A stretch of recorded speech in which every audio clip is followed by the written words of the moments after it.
Hello everyone, good morning, welcome back to this channel. आज हम बात करेंगे भारत के इतिहास में एक ऐसे चर्चित केस की जो कि लॉ के सिलेबस में कई सब्जेक्ट में लीडिंग केस के रूप में भी दिया जाता रहा है। उसका नाम है स्टेट ऑफ एमपी वर्सेस पलटन मल्ला। तो इस केस में जो पलटन मल्ला का नाम का जो आदमी है, इसने छत्तीसगढ़ के मशहूर मजदूर नेता शंकर गुहा नियोगी की हत्या की। इस केस के फैक्ट पढ़ने से पहले हम ये जानेंगे कि शंकर गुहा नियोगी कौन था और उसकी थोड़ी हिस्ट्री के बारे में जानेंगे।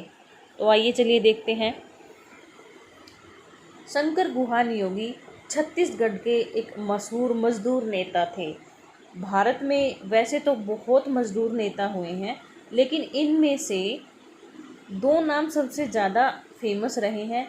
उसमें से एक तो है दत्ता सामंत का, जिन्होंने कि बम्बई कपड़ा मिल मजदूरों की मांगों को लेकर 1982 में स्ट्राइक की थी। इसको आप गूगल में जाकर सर्च कर सकते हैं। हम यहाँ बात कर रहे हैं शंकर गुहा नियोगी की। तो इसी दौर के जो दूसरे सबसे चर्चित नेता रहे हैं दत्ता सामंत के बाद, वो रहे हैं शंकर गुहा नियोगी।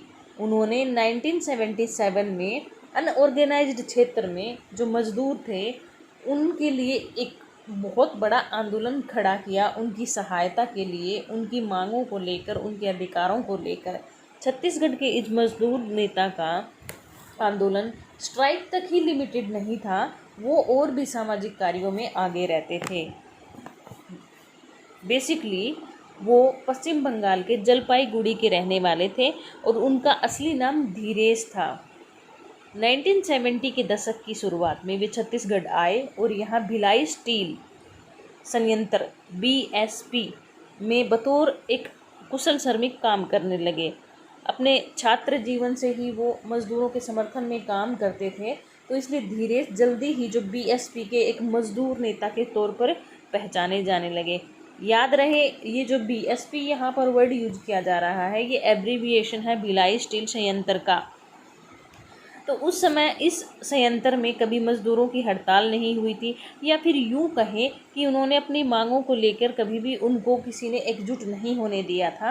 लेकिन धीरेश के आने से यहाँ सिचुएशंस चेंज हो गई, बदल गई। पहली बार मजदूरों ने अपने काम करने की दशाओं में सुधार के लिए हड़ताल की मांग की और उनकी मांगों को लेकर के मैनेजमेंट को झुकना पड़ा था। हालांकि इसके बाद मैनेजमेंट ने धीरेश को नौकरी से निकाल दिया था। ये घटना है 1967 की। इसके बाद बहुत लंबे टाइम तक वे छत्तीसगढ़ में घूम घूम कर मजदूरों को अपने अधिकारों के लिए अवेयर करते थे। 1970-71 में वे दोबारा भिलाई आए और अपना नाम बदलकर उन्होंने शंकर कर लिया। अब वे भिलाई के दानी टोला की चूना पत्थर खदानों में मजदूर की हैसियत से काम करने लगे। अब वो अपने काम की वजह से फिर वहाँ उनके बीच में लोकप्रिय हो गए, मजदूरों के बीच में। तो उन्होंने नारा दिया, जो कमाएगा वही खाएगा। इसी लाइन को सच करने के लिए उस कोशिश में वो लगे रहे आगे तक। उस समय बीएसपी की जो कुछ खदानें थी, उनके ठेकों पे काम करने वाले मजदूरों की उस टाइम पे बहुत बुरी दशा थी। 14 से 16 घंटे काम करने के बदले में उन्होंने बहुत ही कम मजदूरी मिलती थी। उनकी कोई ट्रेड यूनियन भी नहीं थी।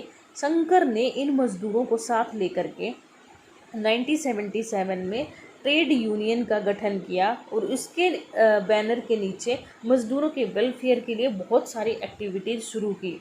अब मजदूर यूनियन, इसके गठन के 2 महीने के भीतर ही बहुत ज़्यादा मजदूर उनके साथ जुड़ गए थे। यह शंकर गुहा नियोगी और उनके कुछ साथियों का नेतृत्व ही था कि इस यूनियन ने अपने कामों में एजुकेशन, हेल्थ और शराबबंदी जैसे कार्यक्रमों में भी उन्होंने अपनी जो है इनिशिएटिव दिखाया। अब यह जो ऑर्गेनाइजेशन था या यह जो यूनियन थी 1977 में, उस समय देश भर में चर्चा में आया, जब जो खदानें जो मैंने बताई हैं उसमें काम करने वाले हजारों मजदूरों ने नियोगी के नेतृत्व में एक हड़ताल कर दी, अनिश्चितकालीन। और ठेके पर काम करने वाले मजदूरों की देश में सबसे बड़ी हड़ताल थी उस टाइम की। इसका इतना ज़्यादा असर पड़ा कि जो संयंत्र है उसके मैनेजमेंट को मजदूरों की मांग माननी पड़ी थी। अब इस हड़ताल ने जो छत्तीसगढ़ में नियोगी को सबसे प्रभावशाली मजदूर नेता बना दिया था। उनकी यूनियन का साल दर साल विस्तार होने लगा। भिलाई की कई प्राइवेट कंपनीज के मजदूर भी उनके मेंबर्स बनने लगे। कहा जाता है कि सन 1990 के आसपास जो इंडस्ट्रियलिस्ट थे उनकी ताकतवर लॉबी इस संगठन से डरने लगी। नियोगी को जान से मारने की धमकियां मिलने लगी और आखिरकार जैसे जहां मैंने ये नाम बताया, जैसे ये केस का नाम है कि जो पलटन मल्ला है उसको हायर किया गया था शंकर गुहा नियोगी की हत्या करने के लिए। मल्ला के साथ कुछ उद्योगपतियों को भी उसमें शामिल किया गया अभियुक्त के रूप में, जो कि न्यायालय द्वारा बाद में बरी कर दिए गए। इस केस की सुनवाई लंबी चली। 1991 में शंकर गुहा नियोगी की हत्या की गई थी। 1997 में जिला एवं सत्र न्यायालय डिस्ट्रिक्ट एवं सेशन कोर्ट ने पलटन मल्ला जो कि हत्यारा था उसको फांसी और उद्योगपति जो थे उनको लाइफ इम्प्रिजनमेंट की सज़ा सुनाई। लेकिन 1998 में जबलपुर हाई कोर्ट ने पलटन मल्ला की फांसी की सज़ा को तो बरकरार रखा, बाकी दूसरे जो अक्यूज्ड थे, जो इंडस्ट्रियलिस्ट थे, उनकी जो आजीवन कारावास लाइफ इम्प्रिजनमेंट की जो सज़ा थी उस फैसले को बदलते हुए उनको बरी कर दिया। हाई कोर्ट के इस फैसले के खिलाफ सीबीआई ने सुप्रीम कोर्ट में अपील की। 2005 में सुप्रीम कोर्ट ने शंकर गुहा नियोगी के हत्यारे पलटन मल्ला की जो फांसी की सज़ा है उसको उम्र कैद में बदल दिया। बाकी अक्यूज्ड के बारे में जो जबलपुर हाई कोर्ट ने फैसला दिया वैसा का वैसा बनाए रखा, यानी कि सभी को बरी कर दिया गया।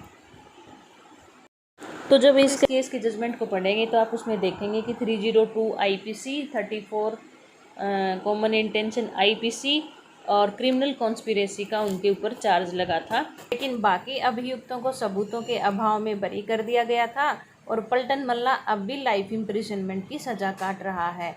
आज के लिए इतना ही। Thank you for watching. Subscribe for more videos.